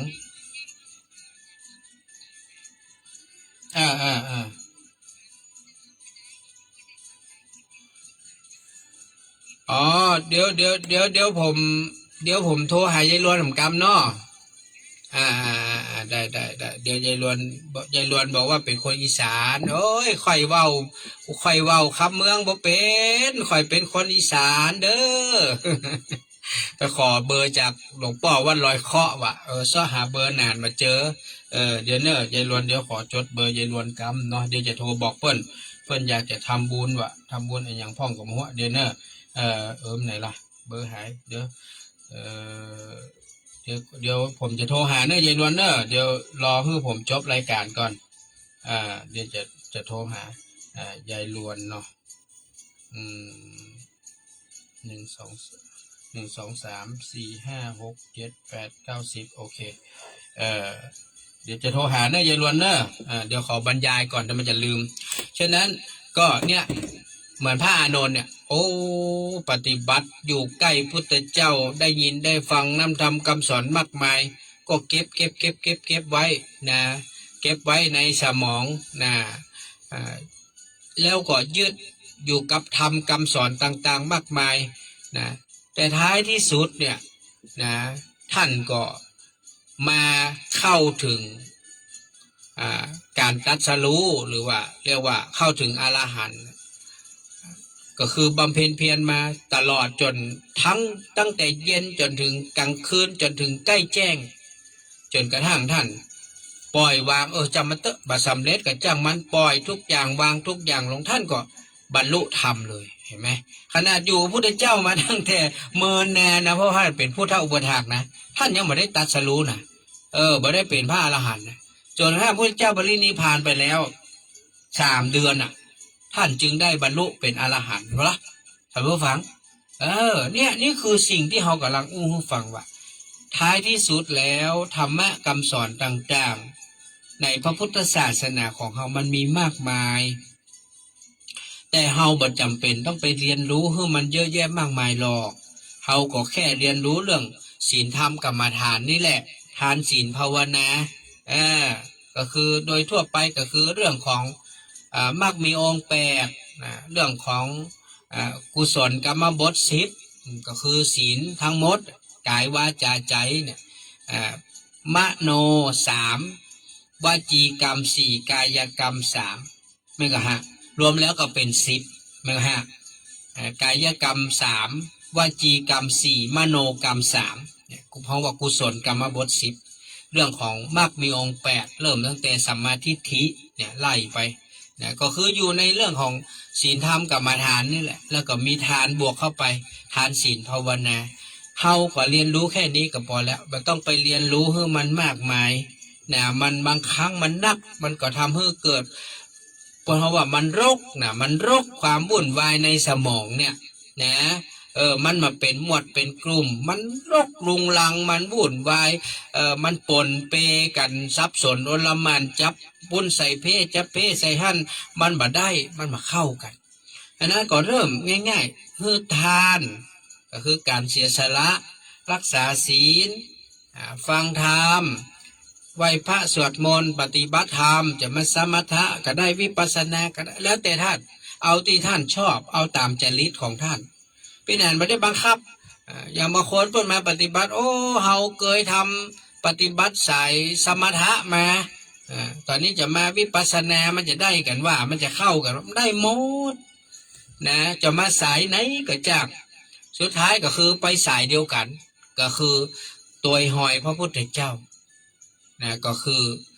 อริยสัจสี่นี่แหละทุกสมุทัยนิโรธมรรคเข้าสายเดียวกันหมดท่านผู้ฟังนะสายเดียวกันหมดกายเวทนาจิตธรรมท่านมีอย่างพ่องในร่างกายท่านก็มีกายกว้างศอกยาววาหนาคืบตับไตไส้พุงควันในต่างๆนี่เนาะมันก็คือกายเนาะเวทนาก็ความรู้สึกนึกคิดทั้งหลายสุขทุกข์บะทุกข์บะสุขความคิดก็คือจิตเนาะต่างๆที่มันเกิดขึ้นธรรมก็คือธรรมารมณ์ต่างๆที่มากระทบเนาะเนี่ยนะนิวรณ์ห้าอันโน้นอันนี้อย่างเงี้ยมันก็คือสิ่งที่มันมีอยู่แล้วในร่างกายจิตใจของเรานี่แหละมันไม่ได้อยู่ต่างนอกต่างป้างอยู่ที่อื่นที่ไหนเลยนะท่านผู้ฟังเข้าใจก่อนมันอยู่ในกายในใจของเรานี่แหละมันไม่ได้อยู่ที่ไหนเลยเราไปคิดมันไกลตัวเนาะไกลตัวแต่เรื่องการกินทานเรื่องการรักษาศีลเรื่องการฟังธรรมเรื่องการปฏิบัติธรรมมันไกลตัวนั่นแหละมันไกลที่ไหนนิพพานก็อยู่ที่ในใจของในจิตของเฮากายของเฮานี่แหละสวรรค์นรกก็อยู่ที่กายที่จิตของเฮานี่แหละมันก็พระเจ้าก็บอกให้ไปทำที่อื่นหรือพระเจ้าไปทำที่ไหนพระเจ้าก็ทำที่กายที่ใจท่านนี่แหละมันก็ฮะสวรรค์นรกอยู่ที่ไหนก็อยู่ที่กายที่ใจเฮานี่แหละมันก็ฮะถ้ากายใจมันคิดชั่วทำชั่วมันก็ไปนรกกายใจมันคิดดีทำดีก็ไปสวรรค์ก็มาเป็นมนุษย์ถ้าจิตใจของเฮามันสูงขึ้นไปนะด้วยธรรมคำสอนต่างๆแล้วเข้าถึงน้ำถึงธรรมก็ยกจิตยกใจเป็นอริยะบุคคลโสดาสกิทาคาอนาคาอรหันต์เข้าสู่พระนิพพานในที่สุดก็แค่นี้แหละมันก็ไม่ได้ไปที่ไหนหรอครูบาอาจารย์พวกก็สอนแค่นี้แหละท่านไปทอว่าไปพอแหละกว้างศอกยาววาหนาคืบกายกับใจกายกับจิตเนี่ยก็มันก็สอนแค่นี้ท่านจะไปเรียนสมถะจะเรียนวิปัสสนาสายไหนก็แล้วแต่นะมันก็คือดูกายดูใจก็คือเพราะว่ารูปกับนามรูปกับนามเนี่ยรูปคือสิ่งที่จับต้องได้นามมาทำคือสิ่งที่มันจับต้องมาได้คือจิตหรือว่าวิญญาณนั่นน่ะมันก็มีแค่นี้บ่ได้มันวันนี้มีอย่างมากไปกว่านี้เลยนะการเรียนรู้เนี่ยอันพระพุทธเจ้าจะไปตรัสได้ว่าทำคำสอนต่างๆมากมายที่พระองค์ทรงรู้เนี่ยมันมากยิ่งกว่าใบไม้ในป่าไม้ใบไม้มันนักขนาดใบน้อยใบใหญ่ใบสะปะสะเปะต้นไม้ทุกต้นมันมีใบไม้หมดพระองค์ว่าเอาแค่คำสอนพระองค์ที่เอามาสอนหมู่เฮาแค่ใบไม้ในกำมือเนี่ยที่ทำเฮาเข้าถึงความหลุดพ้นได้มีแค่นี้เองใบไม้ในกำมือบ่ได้พระองค์ก็สอนเรื่องเนี้ยศีลธรรมกรรมฐานก็มีแค่นี้แหละนะแต่ว่าเฮานะไปคิดไก่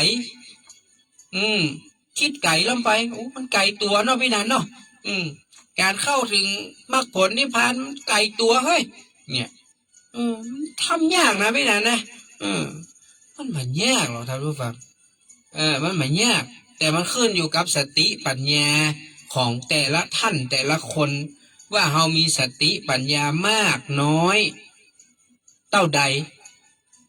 การสะสมบุญบารมีของเฮาข้ามภพข้ามชาติเนาะเนี่ยมันก็เป็นตัวที่ช่วยสนับสนุนเนี่ยไปพอแหละเราอ่อนบางคนน่ะเกิดมาอายุ5 ขวบ10 ขวบโอ้ยเก่งขนาดเป็นอัจฉริยะเนี่ยมีสติมีปัญญาโอ้เรียนรู้อะไรยังก็เว้ยเคยเนี่ยในต่างประเทศ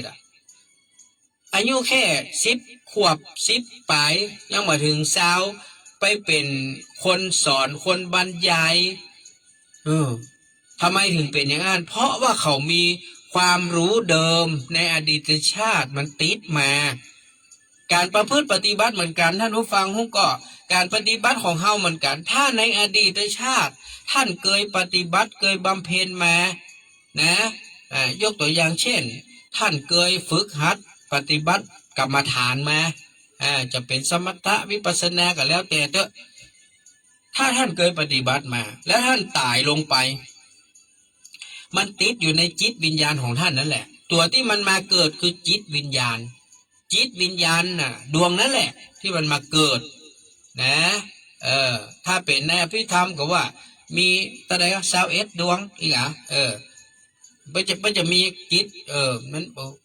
จะลืมกับหูนะมันมีจิตวิญญาณมันจะแยกอันนั้นมันจะแยกย่อยของเพิ่นแต่ที่จริงแล้วก็คือตายปุ๊บเนี่ยมันเปลี่ยนรูปรูปเนี้ยรูปนานบุริชาติเนี่ยตายไปปุ๊บไปเกิดใหม่เป็นคนเหมือนกันหน้าตาก็เปลี่ยนไปเห็นไหมหน้าตาก็เปลี่ยนไปจะเป็นไม่ยิงประจามหัวแต่เปลี่ยนแน่นอนมันมาเป็นหน้านี่เบ้านี่แน่นอนเพราะมันไปเกิดกับพ่อแม่คนใหม่ไม่ละฮะนะหรือพ่อแม่คนเดิมหน้าตาก็เหมือนเดิมอยู่ดีแต่จิตแต่มันเป็นดวงเดียวกันจิตนี่แหละมันไปปฏิสนธิไปอยู่ในร่างกายที่เป็นร่างกายใหม่ไปเกิดเป็นเทพบุตรเทวดาก็ไปอยู่ในร่างของเทพบุตรเทวดาไปเกิดเป็นเปรตสุรกายก็ไปอยู่ในร่างของเปรตสุรกายไปเกิดเป็นสัตว์เดรัจฉานเป็นหมาเป็นแมวเป็นจ้างม้างัวควายก็ไปอยู่ในร่างกายนั้นไปเกิดเป็นสัตว์นรกก็ไปใจกรรมใจเวรอยู่ในร่างนั้นมันเปลี่ยนรูปแต่จิตมันมาเปลี่ยนจิตมันเหมือนเดิมสาธุครับ แม่พรที่พาบอกว่าฟังเหมือนกับอู้กับเป็นทุเจ้าเลยเนี่ยเป็นทุเจ้าสุมาเถอะมาได้ไปคิดว่าตัวเก่าเป็นทุเจ้านะจะไปว่าผมเป็นทุเจ้าผมเป็นพี่นานนี่แหละแต่ผมเคยเป็นทุเจ้า เคยเป็นเนนเคยเป็นทุเจ้ามาก่อนเนาะเอาก็ได้เรียนรู้กับครูบาอาจารย์มานั่นแหละนะฉะนั้นก็ขอบคุณนะฮะที่ท่านมีความสุขความอิ่มใจที่ได้ฟังฉะนั้นเราถึงบอกว่าเฮาชอบที่จะดูถูกตัวเก่าประมาทตัวเก่าประมาทว่าใดโอ้ยเฮามันบุญน้อยด้อยวาสนาเฮามันมีสติมีปัญญาเข้าถึงน้ำถึงธรรมมาได้เฮาบ่ถึงเวลาเฮาบ่ถึงจังหวะของมันเหมือนอย่างสมัยพุทธเจ้าท่านตรัสท่านแสดงธรรมเล็กน้อยนะเปิ้นกับบรรลุกันโลละอย่างนั้นเขาเปิ้นสั่งสมบุญบารมีมานักพอได้ยินได้ฟังเล็กๆน้อยๆเปิ้นก็เกิดความกระจ่างแจ้งตัดสรู้ได้โดยพุทธเจ้าได้เลยเนี่ยเห็นไหมแต่หมู่เฮาเนี่ยบางทีมันก็สติปัญญาเฮายังน้อยกิเลสเฮามันนัก กิเลสเนี่ยมันเป็นตัวบดบังนะท่านผู้ฟังนะมันบดบังเปิ้นเฮาว่าบดบังทัศนคติบดบังความเห็นความคิดที่มันถูกต้องดีงามและเฮาก็บ่เจอครูบาอาจารย์ที่เปิ้นเก่งที่เปิ้นสามารถอธิบายสาธยายขยายใจความคือมันเกิดความลึกซึ้งกินใจเข้าถึงใจเฮาได้ถ้ามันได้ยินแล้วนะโอ้ยคนแขนสแตนด์อัพโอ้ยกูบอกเคยได้ยินเนี่ยโอ้ยมันยังเป็นน้ำธรรมที่มันลึกซึ้งกินใจถ้ามันเกิดอย่างนั้นขึ้นมาเป็นเขาปิติถูกจริตถูกใจกับครูบาอาจารย์คำสอนเหล่านั้นนั่นน่ะเขาก็จะบอกว่าโอ้สาธุสาธุสาธุดีแล้วดีแล้วดีละเดินมาถูกทางแล้วเห็นไหมท่านเคยมีก่อนเวลาไปฟังฟังเมื่อใดก็บ่อิ่มฟังเมื่อใดก็บ่อยากให้มันจบลงสักเตื้อฟังแล้วมันม่วนอกม่วนใจมีความสุขอิ่มเอมเปรมปรีอันเนี้ยแสดงว่าตอนเนี้ยจิตท่านเริ่มต้อมละใจท่านเริ่มคล้อยตามน้ำธรรมคำสอนละเห็นไหมแต่ถ้าท่านฟังโอ้ยเบื่อก้ายเด้เมื่อใดมันจะจบสักเตื้อตั้งแต่11 โมงป่ายบัดเดี๋ยวนี้เที่ยงเกิงเป็นชั่วโมงแล้วนะที่มันบรรยายชั่วโมงป่ายแล้วมันมาจบสักเตื้อเนี่ยฟังน้ำธรรมคำสอนครูบาอาจารย์แล้วเบื่อก้ายนายเซ็งอันนี้แสดงว่าจิตของเฮาเนี่ยมันยังหยาบอยู่มันยังเข้าบ่ถึงเตื้อ เข้าบ่ถึงเพราะว่าเข้าบ่ถึงจิตมันหยาบจิตมันบ่ละเอียดคนที่จะเข้าถึงน้ำถึงธรรมต้องเป็นคนที่มีจิตละเอียดนะเพราะว่าจิตประพัดสอนจิตที่ดีจิตที่บริสุทธิ์ท่านผู้ฟังฉะนั้นมันไม่ใช่เรื่องง่ายนะการที่เขาจะเข้าถึงน้ำถึงธรรมได้เนี่ยมันไม่ใช่ง่ายต่อให้ครูบาอาจารย์เก่งสักมากใดก็แล้วแต่จักแม่น้ำทั้งห้ามาอู้ก็แล้วแต่ถ้าสติปัญญาของเฮาจิตของเฮามันหยาบมันก็เข้าบ่ถึงอยู่ดีนั่นแหละอันนั้นก็ต้องทำใจต้องทำใจนะเหมือนอย่างที่พระพุทธองค์เฮาทรงแสดงธรรมเพราะว่าธรรมที่ทรงแสดงครั้งแรกก็คือธรรมจักรกับวัตนสูตรแก่ปัญจวัคคีย์ทั้งห้าแต่บุคคลที่เข้าถึงธรรมนั้นเป็นท่านแรกก็คือท่านโกณฑัญญะทำไมโกณฑัญญะเนี่ยท่านเป็นพระอาวุโสที่สุดในบรรดาปัญจวัคคีย์ทั้งห้าท่านเรียนรู้ศึกษาประพฤติปฏิบัติมาเมินนานมีความเก่งกล้าสามารถมีความเชี่ยวชาญนะมีสติมีปัญญานักท่านเลยเข้าถึงธรรมของพระพุทธเจ้าได้เป็นท่านแรกก็คือธรรมจักรกับปวัตนสูตรนี่แหละเป็นธรรมสูตรแรกผูกแรกที่พระองค์ทรงแสดงแก่ปัญจวัคคีย์ทั้งห้าแล้วท่านโกณฑัญญะก็ได้ดวงตาเห็นธรรมก็คือได้บรรลุเป็นพระโสดาบันเป็นท่านแรกรับรองธรรมคำสอนพระองค์นะทำให้เกิดพระสงฆ์รูปแรกขึ้นในพระพุทธศาสนาเมื่อพระสงฆ์เกิดขึ้นแล้วธรรมคำสอนก็เกิดความกระจ่างชัดเกิดความชัดเจนมีผู้รับรู้ธรรมนี้แล้วพระสงฆ์เกิดพระธรรมเกิดพระสงฆ์เกิดพระธรรมเกิดพระพุทธเจ้ามีอยู่แล้วเป็นไงฮะอันนั้นวันนี้นอกจากจะเกิดพระสงฆ์ขึ้นเป็นรูปแรกในพระพุทธศาสนาก็ยังทำให้เกิดนะฮะพระรัตนตรัยครบทั้งสามก็คือพระธรรมคำสอนพระพุทธเจ้าและพระสงฆ์สาวกนี้จึงเป็นวันสำคัญมากๆทำวันหนึ่งก็คือวันพรุ่งนี้วันอาสาฬหบูชานะเป็นวันพระใหญ่เป็นวันเข้าพรรษาของพี่น้องชาวบ้านเนี่ยท่านผู้ฟังนะหลังจากนั้นพระองค์ก็แสดงธรรมอนัตตลักษณสูตรแก่ปัญจวัคคีย์ทั้งห้าก็จึงได้ตรัสรู้ตามพระพุทธเจ้าทั้งหมดทั้งมวลทั้งห้ารูปเนี่ยเป็นสาวกนะห้ารูปแรกที่ได้บรรลุธรรมนะเป็นพระอรหันต์เนาะติดตามโดยพระพุทธเจ้าของเราฉะนั้นจึงถือว่าเป็นวันที่มีความสำคัญท่านผู้ฟังนอกจากนั้นแล้วต้องยอมรับว่าพระผู้มีพระภาคเจ้านั้นพระองค์ท่านทรงเป็นผู้มีความเมตตานะแล้วก็เรียกว่ามีน้ำใจมากๆที่อยากจะตอบแทนปัญจวัคคีย์ทั้งห้าที่ติดสอยห้อยตามดูแลพระองค์ท่านตลอดระยะเวลาหลายปีที่ทรงบำเพ็ญเพียรเนี่ยเปิ้ลเขาแสดงให้เห็นถึงความกตัญญูนะเปิ้ลนึกถึงครูบาอาจารย์เปิ้ลนะสองท่านที่ไปเป็นพรหมแล้วเปิ้ลก็นึกถึงความดีของปัญจวัคคีย์ทั้งห้าที่อุปถัมภ์อุปถากดูแลท่านแล้วก็อยากหู้หันธรรมโดยพระพุทธองค์เห็นไหมเนี่ยเป็นความเมตตานะต่อมนุษย์เทวบุตรเทวดาทั้งหลายนี่แหละศรัทธาเทวมนุษย์สานังเนี่ยพระพุทธเจ้าของเขาเนี่ยทรงเมตตาต่อมนุษย์เทวบุตรเทวดาทั้งหลายพระอินทร์พระพรหมทั้งหลายก็มีโอกาสได้เข้าเฝ้าได้มาทูลถามปัญหาถามกับพระพุทธเจ้า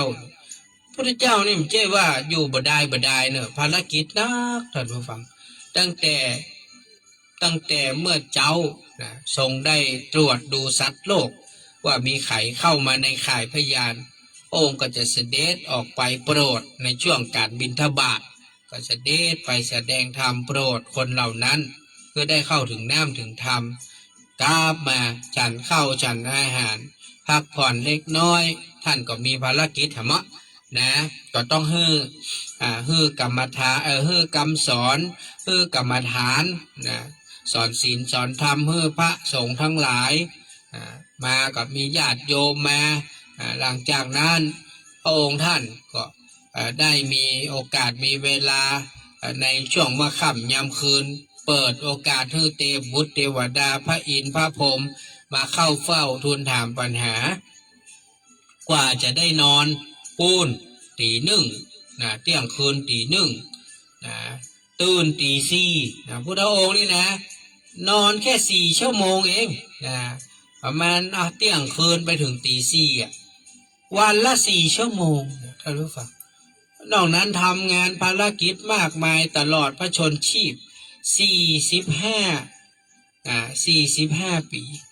พอพระองค์ตรัสรู้ตอน35ปรินิพพานตอนอายุ80พระองค์ไม่ได้พักเลยนะก็บอกแล้วได้พักแค่49 วันนั่นแหละหลังจากที่ตรัสรู้นะฮะหลังจากนั้นพระองค์ไม่ได้พักเลยออกสอนศีลธรรมกรรมฐานโปรดคนทั้งหลายเทพบุตรเทวดาทั้งหลายนั่นคือสิ่งที่เป็นพันธกิจเป็นภารกิจที่พระองค์ต้องทำเพื่อมวลมนุษยชาตินะพระพุทธศาสนาของเราจึงเป็นพระพุทธศาสนาที่ตั้งมั่นอยู่ด้วยความเมตตาธรรมนะพระสงฆ์ทั้งหลายครูบาอาจารย์ทั้งหลายเปิ้นไปสอนศีลธรรมกรรมฐานให้กับพ่อแม่ศรัทธาเปิ้นเดินทางจาริกไปบอกว่าจะต่างหมู่บ้านต่างตำบลต่างอำเภอต่างจังหวัดต่างประเทศบินข้ามน้ำข้ามทะเลกันไปก็เพื่อที่จะเผยแผ่พระพุทธศาสนาและธรรมคำสอนขององค์พระสัมมาสัมพุทธเจ้านะให้เข้าถึงจิตถึงใจผู้ที่ได้รับยินรับฟังแล้วก็ได้เข้าถึงดวงตาเห็นธรรมมรรคผลนิพพานอันนี้ก็ฝากทุกคนทุกท่านไว้นั้นมาดีลืมเนอะวันพรุ่งนี้เวลาบ่ายโมงไปปะกันที่วัดเจ็ดลินเราจะได้ไปร่วมบุญตานเตียนภาษาตานผ้าตานยาตานร่มตานข้าวสารอาหารแห้งปัจจัยกันน้ำกับไฟบำรุงวัดเจ็ดลินเพื่อเป็นการอุทิศส่วนกุศลให้กับท่านอาจารย์พระมหาวิษณุจารุธรรมโมอดีตเจ้าวาดวัดเจ็ดลินซึ่งท่านก็นอนอยู่บนวิหารนั่นนะยังไม่ได้ไปไหนด้วยนะท่านก็นอนอยู่นั่นแหละท่านก็จะได้ร่วมอนุโมทนาสาธุการครั้งเมื่อท่านมีชีวิตอยู่ท่านก็ปาศรัทธาไปกินไปตานไปกุฏิกุตังวันตกวันออกขอกใต้หนเหนือท่านปาไปหมดตานสะปะตานอย่างที่ท่านบ่เคยตานบ่มีท่านปาไปตานหมดท่านผู้ฟังนะสร้างสาพานสร้างหงยาไปเหี่ยวปาจ้าบวชพระบวชเนนสร้างวัดสร้างวาท่านก็ปาไปหมดนะอันพระเดชพระคุณหลวงพ่อพระธรรมเสนาบดีก็คงบ่ระลึกนึกถึงคุณความดีของท่านเมื่อใดหลวงพ่อท่านก็มีก็เพราะว่ามีการสะอึกทุกครั้งเลยเพราะว่าท่านปราบปลื้มใจในการกระทำต่างๆของอาจารย์พระมหาวิษณุครับว่าได้ครับไม่บางที่ลงเดินไปไม่ได้ไม่เจ้าครับแล้วแม่ก็บอกกี่กรรมแล้วแม่ให้ลืมก้าแม่ก็แจ้งพี่นานตะกี่กรรมแล้วเนาะดังนั้นเฮาไปก็เพื่อเป็นการแสดงความกตัญญูต่อท่านอาจารย์พระมหาวิษณุท่านต้องไปคิดนะเฮาไม่ชอบผู้นานวุฒิชาตินะเฮาไม่ได้เป็นFC แฟนคลับมันนะเฮาไปอย่าไปคิดนั้นท่านไม่ชอบผมท่านใจแฟนคลับผมก็บ่เป็นยังอยากจะให้ท่านไปร่วมตานด้วยกันเนาะไปหอมด้วยกันไปตานด้วยกันนะกึดถึงอาจารย์พระมหาวิษณุเอาต้องกึดถึงหนานนะเอาหนานออกไปกึดถึงมหาวิษณุดีกว่าเนาะท่านเป็นลูกศิษย์ท่านเคยฟังธรรมของเปิ้ลท่านเคยไปกินไปตานด้วยเปิ้ลท่านมาฮักมหาวิษณุกะท่านบอกกึดเติงหาเปิ้ลกะนั่นแหละการที่ท่านไปร่วมตานเตียนทำบุญด้วยกันนั่นน่ะคือท่านไปแสดงความกตัญญูตาตอบแทนน้ำใจอาจารย์พระมหาวิษณุไม่ใช่ไปทำเพื่อหนานวุฒิชาตินะหนานวุฒิชาติยังไม่ตายเจ้าไม่ต้องทำบุญนะผมเจ้าผมยังไม่ตายเจ้าผมทำบุญคนเดียวได้ไปช่วยกันไปสร้างบุญด้วยกันพรุ่งนี้บ่ายโมงเจอกันที่วัดเจ็ดลินเข้าใจว่าน่าจะตานบ่ายโมงเกิงนะแต่คงบ่เกิน2 โมง นะตาลก็แป๊บเดียวเจเหมินนะไปทำบุญกับกรรมเดียวเขาก็ไปไหว้พระแล้วก็สมาทานศีลรับศีลแล้วไปไหนก็นำถวายเลยถวายเสร็จท่านรักษาการเจ้าอาวาสพระสงฆ์สามเณรพวกก็จะปั่นปอนหื้อหมู่เฮากับญาติญาติน้ำจากนั้นก็สลายตัวบ้านไผ่บ้านมัน เนาะง่ายดีเนาะนะเอานะเอาอย่างนี้นะแล้วก็วันที่12 กรกฎาคมเวลาบ่ายโมงเชิญชวนมาร่วมประพฤติปฏิบัติธรรมกับมาฐานที่วัดอินทขินสะดือเมืองเนอบ่ายโมงถึง4 โมงวันที่13 กรกฎาคมเปิ้นก็จะไปเจอกันที่ศูนย์แสดงสินค้านานาชาติเนาะเขาก็หูอยู่ละอยู่ที่ไหนอยู่เส้นคันคลองชลประทานเนาะเนี่ยใกล้ๆปนหอต่างเข้าสนามม้านั่นน่ะแต่ก่อนเพิ่นมีสนามม้าตั้งในนะ700 ปีฮะน่ะเนาะก็ไปที่ท่านไผ่ที่จะไปร่วมนะฟังน้ำฟังธรรมธรรมะนาวาวังนะก็ไปได้ถึงแม้ว่าท่านมาได้ลงทะเบียนไว้ก็ขอให้ท่านแต่งตัวให้สุภาพพกบัตรประชาชนไปนะแล้วก็อาจจะต้องเตรียมกับข้าวกับน้ำไปหน่อยเนาะเตรียมกับข้าวกับน้ำใส่ถุงใส่อย่างไปเนาะแล้วก็ไปร่วมกิจกรรมแล้วก็ช่วงเมื่อแรงประมาณ5 โมงปลายหน่อยเนาะประมาณ5 โมงไม่ต้องตีว่า5 โมงก็ไปร่วมกันรอรับเสด็จพระบาทสมเด็จพระเจ้าอยู่หัวแล้วก็พระราชินีนะพระองค์ท่านทั้งสองจะเสด็จมาที่ศูนย์แสดงสินค้านานาชาตินะก็